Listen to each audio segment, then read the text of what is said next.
Hey, YouTube.com. This is Jason Ward from MakingStarWars.net, and today I'm going to be talking about the Star Wars The Rise of Skywalker audiobook Expanded Edition. You're his granddaughter. You're a Palpatine. Back during the development of the Star Wars Underworld live-action television series that never came to fruition by Rick McCallum and George Lucas, we were going to learn that Palpatine was kind of turned into this monster by a very callous woman. And for a time, I was wondering if it was going to go in that route where that character that we've never seen but was developed was going to be the mother. But instead, it goes in a completely different direction that's more kind of Dark Empire-like in spirit, I'd say. One genetic strand cast lived, thrived even. A not quite identical clone. So with that in mind, when we see Rey's dad on screen, we're not seeing what a young Palpatine would have looked like. It's not a direct clone. It's just kind of probably using Palpatine DNA, so to speak. While Palpatine is metaphorically Rey's grandfather, it could be her uncle too. You know, it's not really like that one-to-one. And we don't really know what the parameters of that are from this book yet. But with that in mind, it's kind of an interesting backstory and kind of an interesting place to take Rey's parents. His son. But he was a useless, powerless failure. Palpatine could not even bear to look upon such disappointing ordinariness. Palpatine pretty much sees his son how your parents probably see you, as a big failure. There's always that promise of grandchildren one day, and, well, that's why you get to hang around, I guess. The boy's only worth would lay in continuing the bloodline through more natural methods. So basically, this clone of Palpatine has kind of like the sweetest gig in the galaxy in that he just has to kind of hang out and probably just, you know, go on dates and see what happens. Apparently, it eventually works out and we get Rey. But more natural methods, which, you know, means getting down. But it's kind of funny because Palpatine's always, you know, about unnatural stuff. He's always talking about unnatural powers. And it's probably because he looks like a deflated ballsack. It was Palpatine who had your parents taken. He was looking for you. But they wouldn't say where you were, so he gave the order.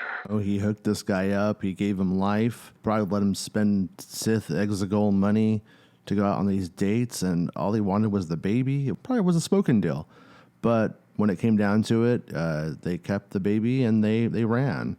And so then we have Palpatine who's like, hey, you know what? We have to take care of this business. We can't let this stand because I need that little perfect vessel for my Sithliness. Rey's mother pleading with the assassin. She isn't on Jakku! She's gone! No! Ochi thrusting the dagger into her father's guts. Her mother's cry of anguish becoming sudden silence. So Palpatine has them brutally murdered, which is what he does, and makes sense, you know. There was an unspoken deal. It wasn't honored. He wanted to get revenge, because it's what the Sith do. What he wanted still existed, so Palpatine didn't really lose, just kind of had this temporary setback. And it was through that eventual union, unexpected as it was, that Rey was born. The perfect vessel, strong enough to contain all the power of the Sith, his granddaughter. Rey has the power to harness all of the Sith spirits that are inside Palpatine, and had things gone to his plan, he would have been inside her too. So Rey's father did not have the ability to be a vessel for the Sith and become a Sith Lord because he just didn't have the Force potential. He just didn't have that gift. He was kind of just this dude who had a kid and then got hunted down and killed, and then his kid got left on Jakku. And that's kind of where things washed out for him. Not really the one-to-one clone of Palpatine as we thought it could be. Curious to see how they expand this in the future, or if they even do. So he's a clone that lived, had very little potential, except for mating. He mated, didn't want to give the baby up, was killed by Palpatine through Ochi, and then Rey was left on Jakku. When Kylo Ren tells Rey about her parents, he says that they're drunks, and there's really no indication in the book that they were actually drunks. So that could be the part that he lied about. He also says that what he sees in visions isn't, always accurate. It's the best that he can do and best that he can see.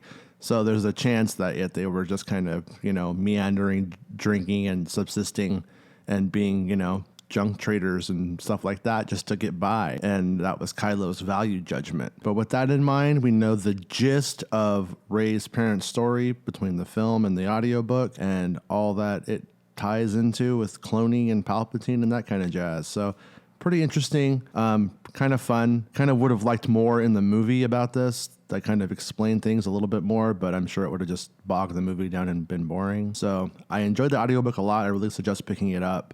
So far, I've listened to it one time, just like while driving around in the car, and I enjoyed it. I think it enhanced the film, and I would recommend anybody who generally likes Episode 9 to check it out and pick it up. Let me know in the comments what you guys think, what your thoughts are about all the clone stuff. Is she really the granddaughter? That's kind of like what I'm left with on this. It's like she's like, yeah, she's the granddaughter because they say she is, but is it really like that? Make sure you subscribe to the channel and let me know in the comments what you think, and I'll see you guys in the next video.